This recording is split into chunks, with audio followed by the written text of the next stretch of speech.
Buongiorno, oggi siamo col Dio Spaghetto. Abbiamo una ricetta spaghetti facilissima che tutti fanno, tutti ci provano. No, non si può fare con lo spaghetto.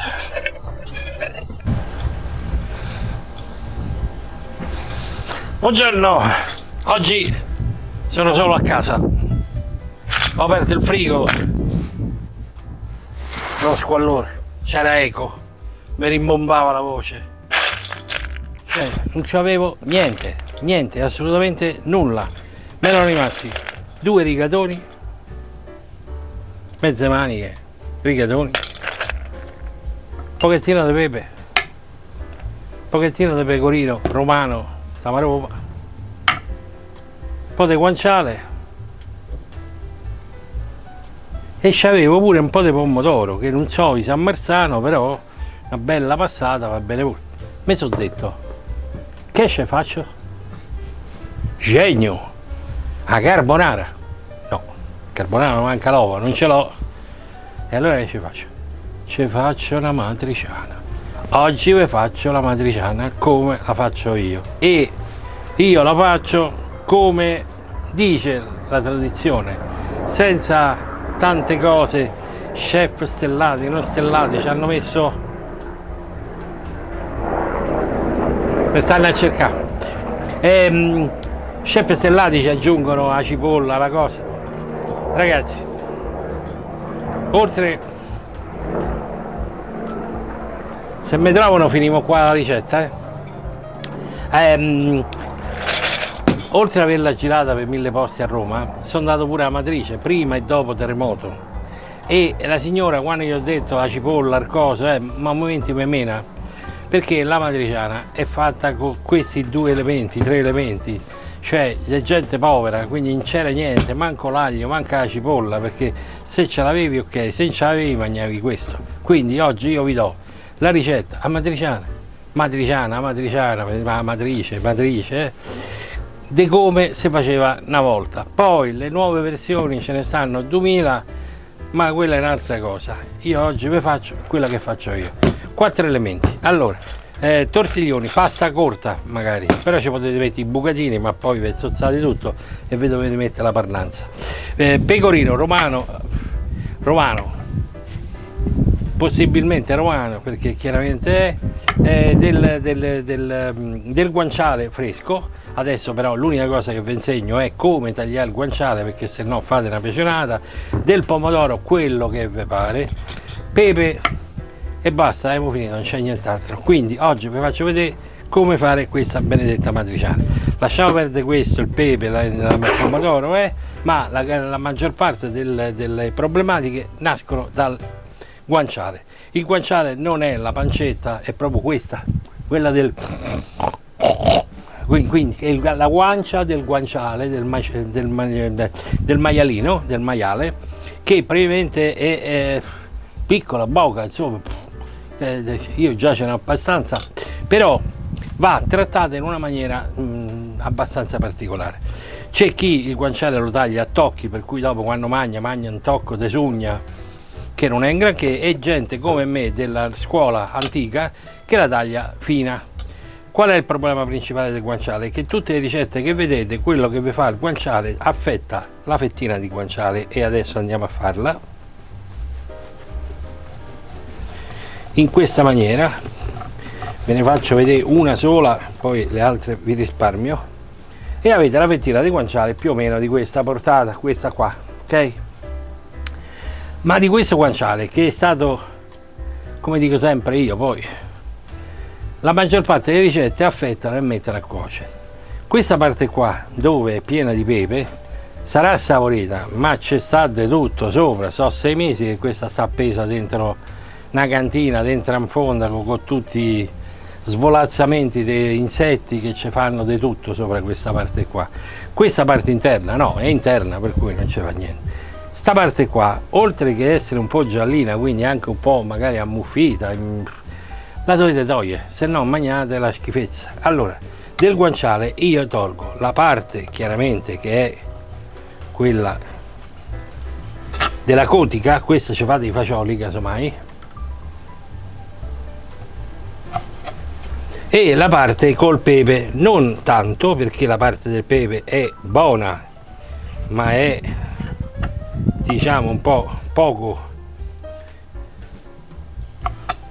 idonea per mangiare in questi periodi dove siamo pieni di tutti. E come ho detto per altre volte, il guanciale va tagliato a striscette più o meno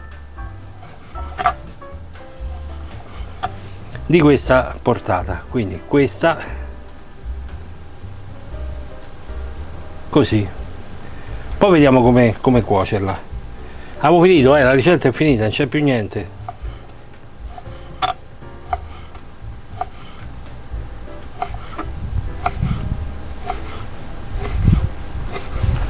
Ecco qui, la prima fettina l'abbiamo fatta, adesso faccio un altro paio e poi ci vediamo al sugo subito. Abbiamo messo in una padella, allora sono da solo ma a me mi piacciono gli ampi spazi, quindi mi sono preso una padella grande, non c'è nessuno, quindi sto facendo esperimenti e quindi metto a soffriggere il nostro guanciale dentro una padella, così, senza nulla, non c'è nulla. Intanto abbiamo messo l'acqua a bollire perché il tempo che riusciamo a fare questo più o meno ci saremo per tutto il resto. Aspettiamo che il guanciale diventi un po' quasi trasparente. Dobbiamo far cuocere il nostro guanciale e poi toglierlo. Perché? Perché io ho la mia teoria che il guanciale non deve essere mollaccioso, perché se no poi quando mangiate avete sto guanciale mollaccioso, mollo, insomma come una gomma. Il guanciale deve essere un po' croccante, quindi non deve stare a bollire insieme al pomodoro per mezz'ora. È meglio che comunque il pomodoro stia da una parte e il guanciale stia dall'altra. Verso la fine lo rimettiamo dentro.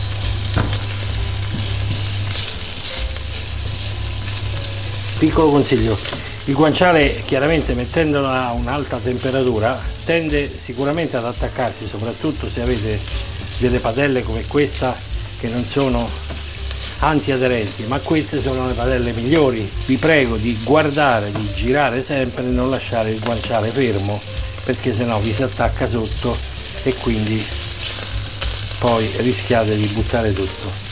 Quindi fino a quando il guanciale rosola va benissimo, ma controllatelo. Quando il guanciale è bello rosolato, guardate, lo togliamo. Perché? Perché il guanciale così come sta ci sta benissimo, ma a noi ci serve soprattutto il grasso che ha tirato fuori, perché come questo grasso ci andiamo a mettere il nostro pomodoro.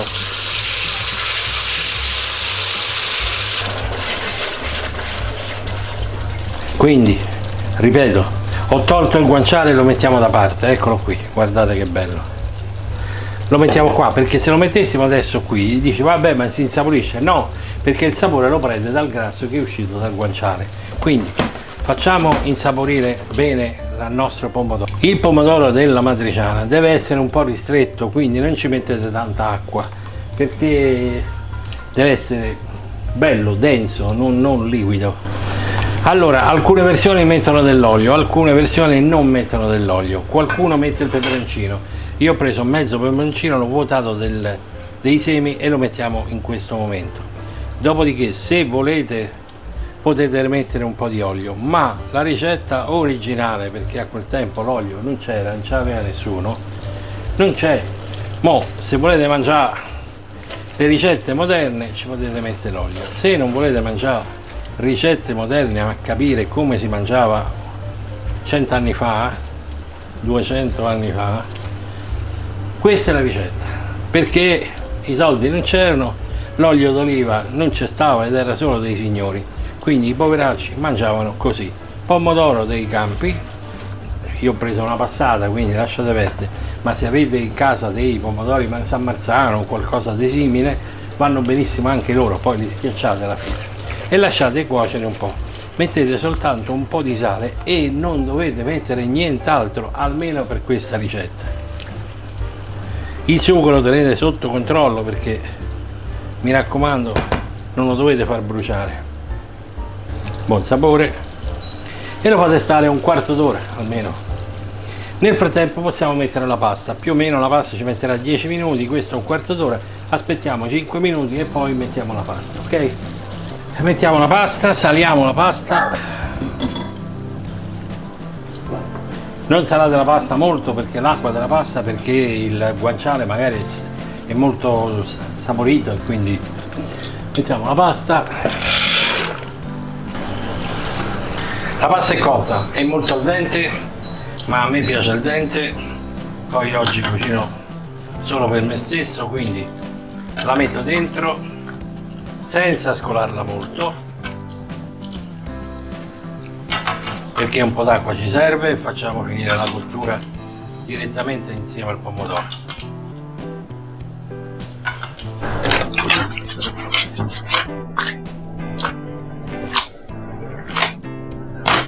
Allora, come vi dicevo, ho fatto la ricetta dei nostri avi, quindi senza nulla, praticamente il minimo indispensabile, quello che recita la ricetta che si faceva una volta. Nulla vi vieta di aggiungere tutte le cose che ogni tanto si vedono che vengono aggiunte su questa ricetta, ma la ricetta che, se andate nei ristoranti magari che sono riusciti ad aprire anche all'Aquila, ad Amatrice, è questa. Non ci mettono né più né meno di quello che ho messo io. A questo punto, quando la pasta è quasi pronta, il nostro, ve lo ricordate, il nostro guanciale bello croccante, lo andate ad aggiungere alla nostra pasta.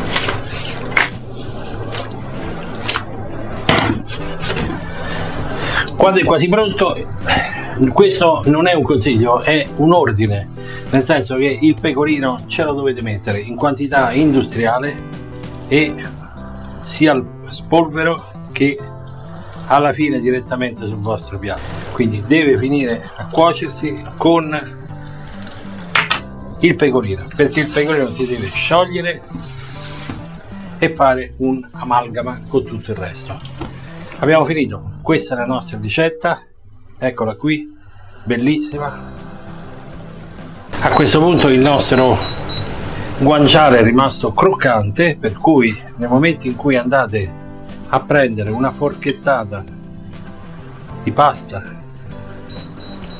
con il pezzettino di guanciale, avrete un trionfo di sapori.